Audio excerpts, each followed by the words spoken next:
This is CGTN, China Global Television Network. Most of the Sorrells products, we call them socks optional. Means that people don't have to wear any socks inside. Most of the products that we're lining is pure cotton fabric. So this is recycled tire. After that, we kind of wrap it and then put the EVA sheet on top of that because we want to make sure that people who are wearing our product are comfortable.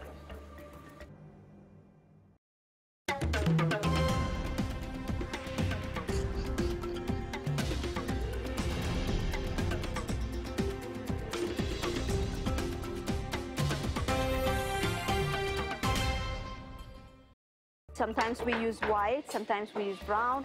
Depends on the color that we're making. If we're making red, then we're gonna have red accent. That's gonna give it more flavor to the product. If they are laser related, so it's gonna be cut in this station, and then it's gonna go to sewing. So they are sewing the uppers. So they put together the upper. You can see how neat and nice the stitching is.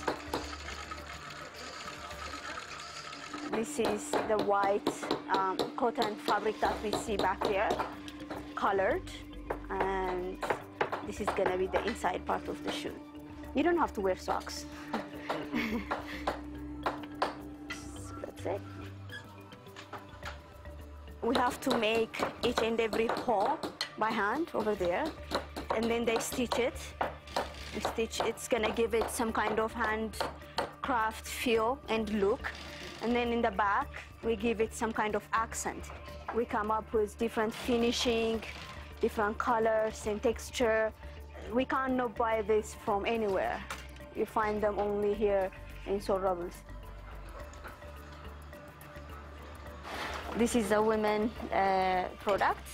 We call them Pt2, and you can see the details.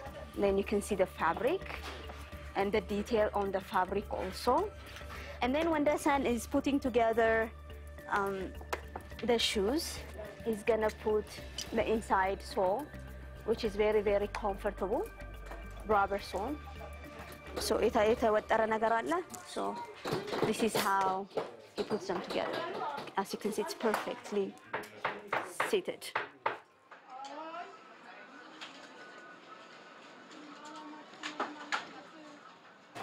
So it's ready for a sole now, yeah?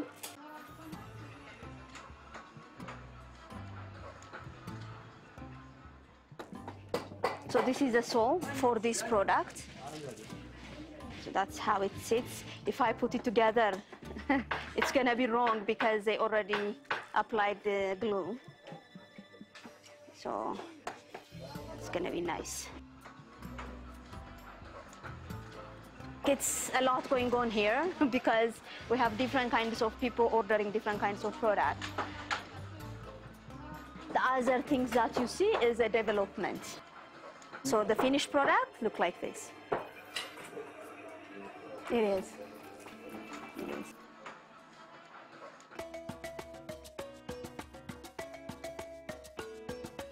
Loyal customers that we have who are buying every 6 months, every 3 months, different kinds of products, and they love them. They love them.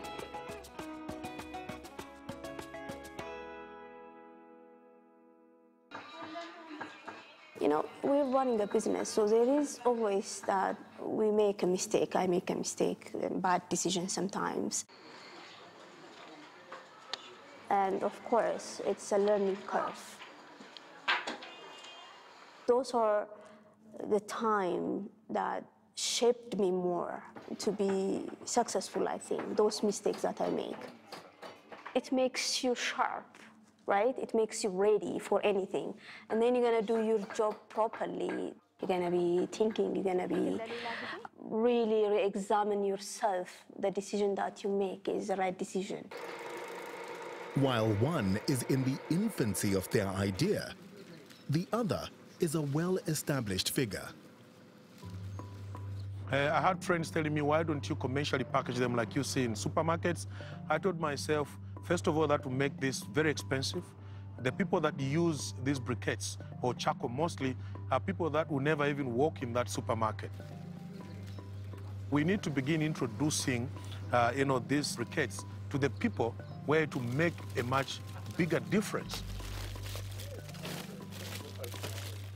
We know that the major users, all right, are in densely populated areas, all right, and that's where we want to take this charcoal. If we package it the way it's packaged commercially in supermarkets, they'll not be able to associate it, first of all, with charcoal, all right, and it might just, allow them to increase the price,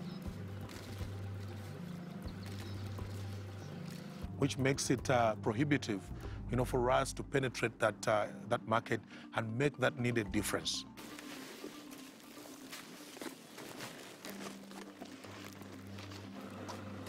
So the briquette pricing is our selling point. They are relatively cheaper, and I would say about, 20% cheaper than the normal lamp charcoal. Lamp charcoal is quite expensive. For us, a 50 kg bag is selling at 60 kwacha. And then you'll see that a small 25 bag of the normal traditional charcoal find is around 80 kwacha. So there is a clear difference. Ours, and also in our packaging, the sizes are consistent. Yeah? So there is more value there, you make more money in there, and really that's where we're trying to make sure that, we utilize that as a selling point for us.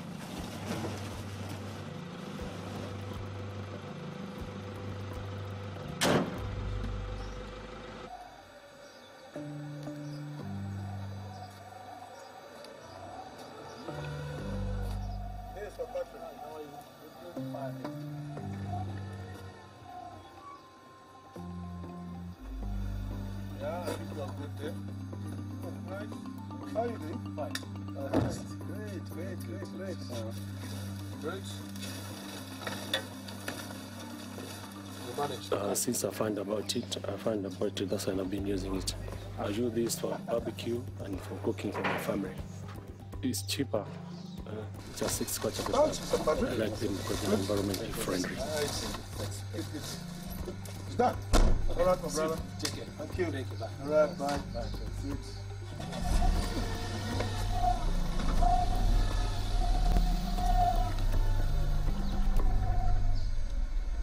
Frazer's product is for the local market, while Soul Rebels appeals to both local and international markets.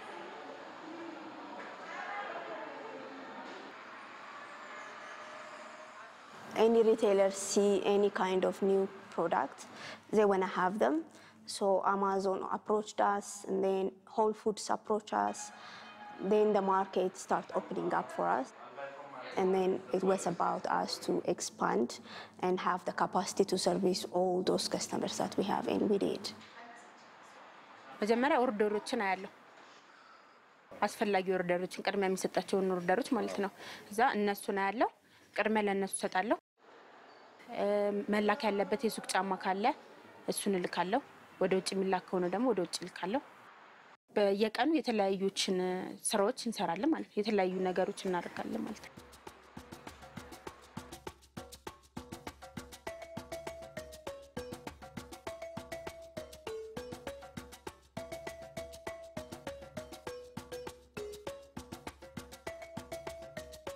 So, what makes their products stand out?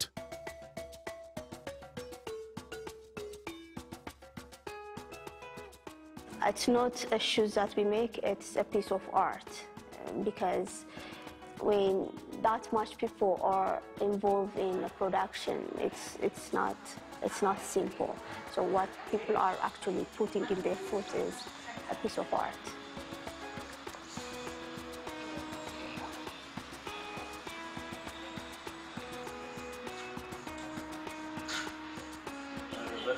The way that we produce our products without machinery is something that people do back in the days, but we are right now. using the same method but selling the products internationally with the platform that's given to us.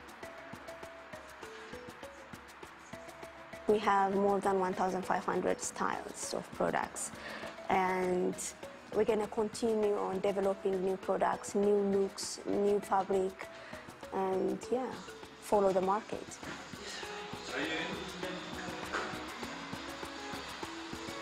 For local product within Africa and in Ethiopia specifically, there was not that much traction to produce and to sell them. And we know that handmade products, fair trade products are big in international market. So that's why we go out and target those countries to sell our products.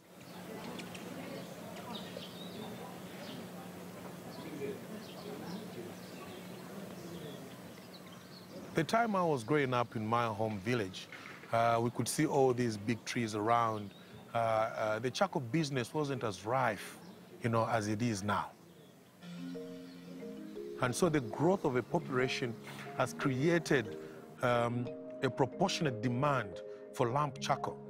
And so there's a lot of deforestation. It's so rife because charcoal is actually very, very popular in most houses in this country. So that's created and exerted demand and a lot of pressure on these trees.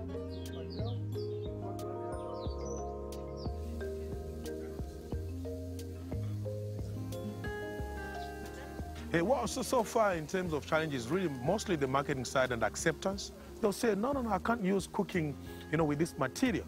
But they find there's no danger to it and so on.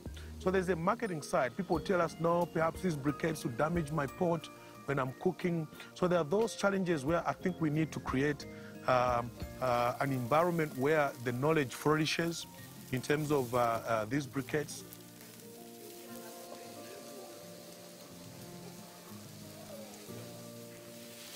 Burning very well, giving the much needed energy. And down here we've got the traditional charcoal there. All right, it's also burning, But I think this is producing the exact calorific value similar to that. The question is, why not use something which is, sustainable? I think that's the point for me. All right, so this is working, clearly demonstrating that there is an alternative to that. And this is the alternative, drying perfectly. You'll be able to taste, there's no scent, there's no any disturbance to the taste of the meat. It remains the same. The T-bone looks juicy, doesn't it? Yeah, so we'll try that in a while. So there's one thing that I'm really dying to see in Africa is for us to move from that destructive product to what you're seeing here, because we are delivering pretty much the same value.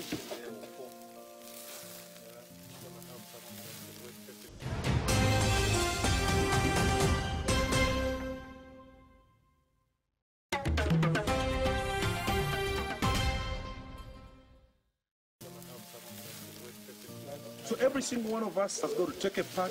You can see this right here, the chicken looks juicy, all right? And what we're using here is the baobab briquette. Industries where they want to bring wood fire pizzas, I think one of the requirements is if they're going to use coal in the wood fire thing, there has to be a briquette and not the charcoal that has been burned by trees. So very eco-friendly. So those are one of the requirements. So if we get industries like that coming in where the fast foods are using things, it's also good for us, for us to introduce our product.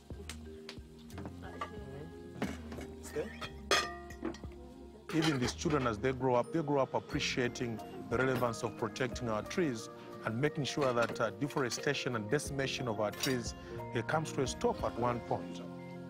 Oh, okay. The dried chicken is nice.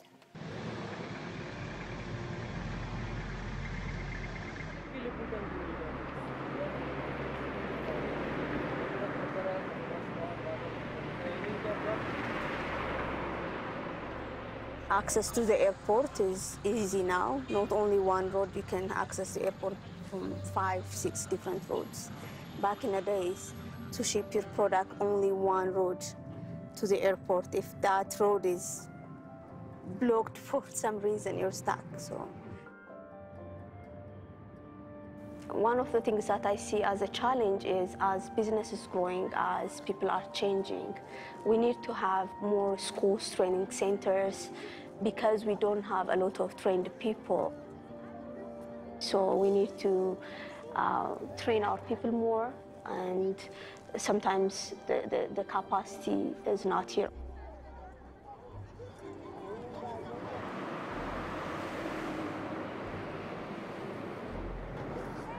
There is always going to be room to grow up and to change certain things. It's not going to be enough because we're a growing country. But the change that I see to manage our businesses is getting easier. That's what I learned, and that's what I see. So we really invest on people. That's very important. And then we make sure that people feel this is their company. Because these are artisans collectively try to make something different through footwear. So it could be painting, it could be anything, but we're creating these beautiful products, out of nothing. Soul Rebels continues to enjoy steady growth. The high demand for the handcrafted and eco-friendly footwear has catapulted Bethlehem onto the global stage.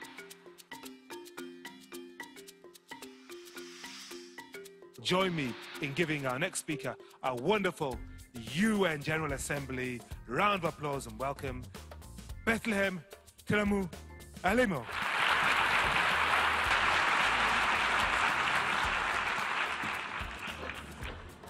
Local businesses and local entrepreneurs, specifically social entrepreneurs, really understand the gap, what the problem is, and they're there to solve it. They have the passion, they have the power, they have the knowledge to be able to solve the problem. When people talk about Soul Rebels and the success that we get in the market and the name that we got as a brand,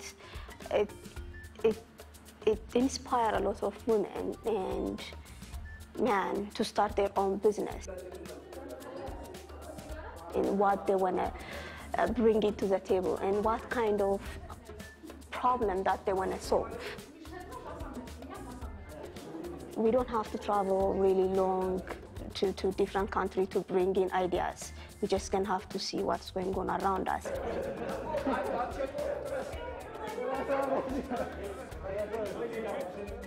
ቤቲ ማለት ያው ለኔ ያንግ ውመን ሊደርሺፕ ነች ካያትም ማለት በጣም የሚገርም ሰው አድርጌ ነው ማስባት ማለት ሌሎቹ ሴቶች ያላደረጉት ነገር እሷ አድርጓለች ብዬ ነው ማስበው ማናችንም ያላደረግነው ነገር ሶ በላ በኩል ደግሞ የምታስባት በቃ ለኛ ለብዙ ሰዎች የሥራ ዕድል ፈጥራንላለች ለብዙ ሰዎች ማለት ከእንደገና ደግሞ አይዲያዎቿና ራዕዮቿን ሳይው እነዛ ነገሮች ራሱ ለኔ መነሳሳት ነው የሚሆኑት ማለት ነው The people behind the product are really amazing and they always inspire me when I go there, when I talk to them.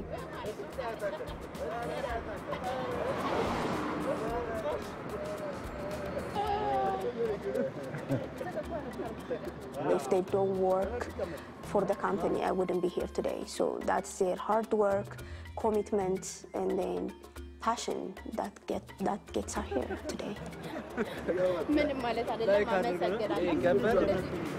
እጅግ በጣም ነው የምኮራው በተለይ ደግሞ እንድኮራ የሚያደርገኝ ነገሮች ሶል ሬበልስ ያለውን ስም ስሰማ ማለት በተለያዩ ሚዲያዎች ያለው የተለያዩ ዌብሳይቶች ላይ ያለው ልክ በመሳት ይሄን ነገር ማን የሰራው ብዬ አስባለሁ ሶ ይሄን ነገር ማን የሰራው ብዬ ሳስብ እኔ ነኝ የሰራው ስለዚህ በጣም እኮራለሁ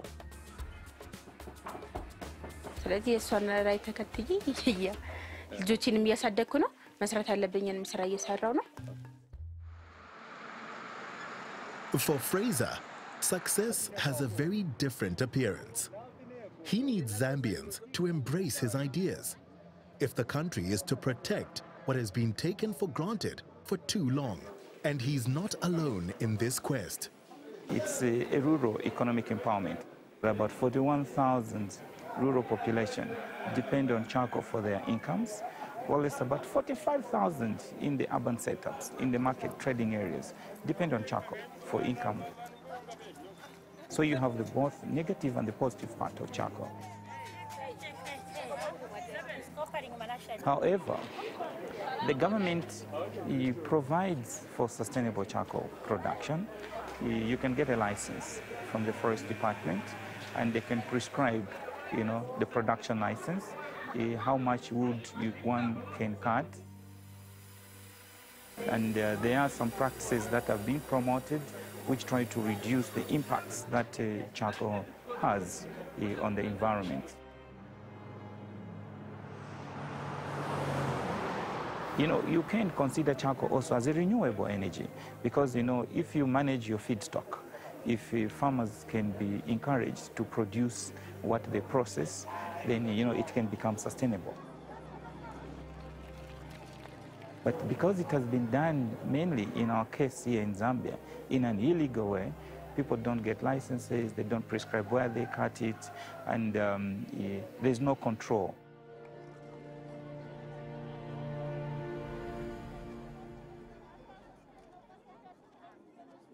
Nomba problem ya kwa toko bako ba forest kale batampa okufayo kukanya iyi business okutira ibako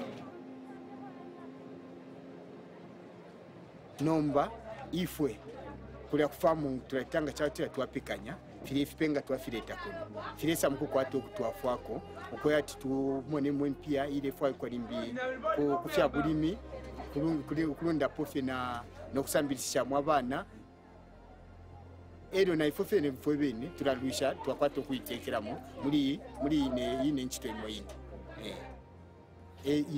business na ifo twakwata kumona ukulingana namo na life yeso twakwata kuta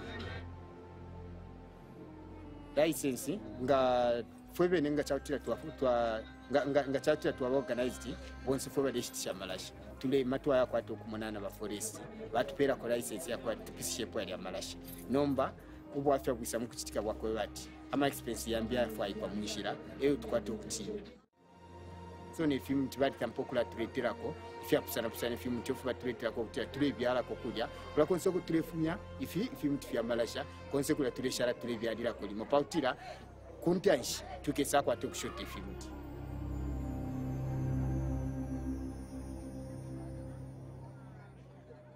In terms of the acceptance, it has been very difficult because there's this cultural attachment to the charcoal itself. And I've always argued with people that the value proposition of charcoal is not necessarily the charcoal itself, it's the energy in it. So until such a time that we appreciate that value proposition, then people now begin to migrate towards the use of briquettes. So for now, because of that traditional attachment, it has been an uphill climb to get people to appreciate it.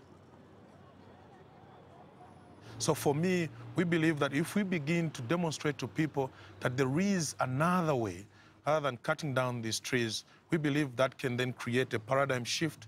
It can bring about a change in the way that we lead our lives. And so if we push that agenda and people begin to appreciate it, I'm of a view that they will change eventually. No, Marasha Tinasho about 5 years in Akwan. Tinaleka mo 2017. Munga mamenetinga kambire because itaona munga mitengo kambiri musanga munga omuyasire because oro kukula kwa bana badu sibaza kapeza mitengo chifuko chakuti mitengo taisiriza musanga because pari ive vaminiti chaya tinamba pangono chabe but kusogoro community enda company yatu izaendera kwa pamwambe.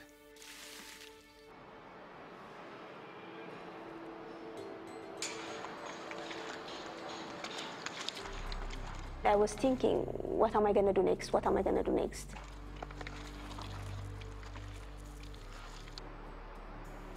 Now this is a challenge that's given to me, and by itself it's a lot of work, I am telling you. This is going to be an expansion for Sorabis production. So this is a new production facility that can hire around 200, 250 people to produce the Sorabis product. And we cannot wait to start producing here. በጉጉት ነው የምንጠብቀው እስኪመጣ ድረስ ማለት ነው። ምክንያቱም ከዚህ የተለየ ስራ እንሰራለን ብለን ስለምናስብ ማለት ነው።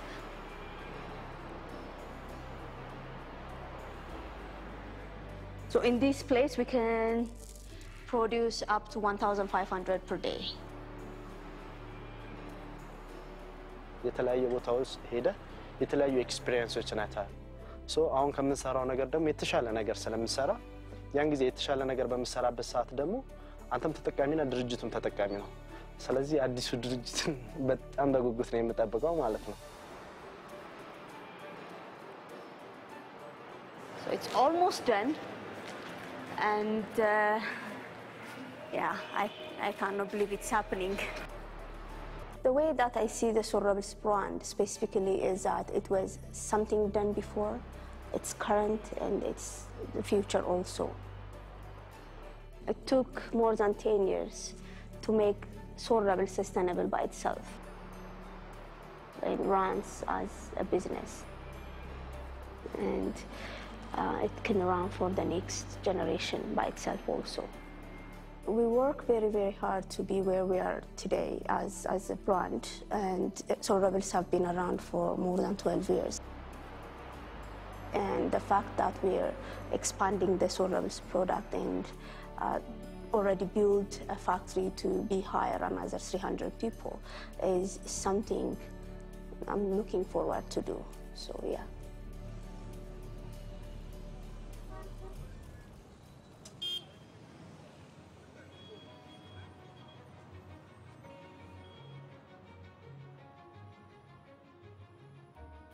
It is quite debatable whether I am a conservationist or not, but looking at the definition of the word really means somebody advocating for protection of the environment. In a way, I am advocating for protection of our trees. Well, I would want to take a slot in that definition as well. I would really want to grow this business steadily. And, we believe that with all the hard work and the support, in 5 years, we should really be producing large quantities and probably even employ close to 50 people. That's what we've actually indicated in our business case.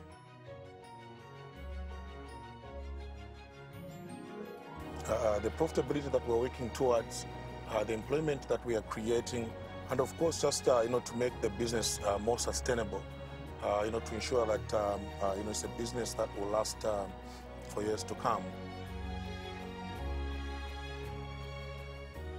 We can train people in universities. Those people is going to be definitely business people. They can have business, they can run businesses. My question is, are they going to be entrepreneurs? And the answer is going to be no. And a lot of people disagree with me, but you cannot tell entrepreneurs what to do, how to make a decision. You cannot tell entrepreneurs, like, when hard times comes, the challenge comes. We know how to deal with it. That's why we're entrepreneurs.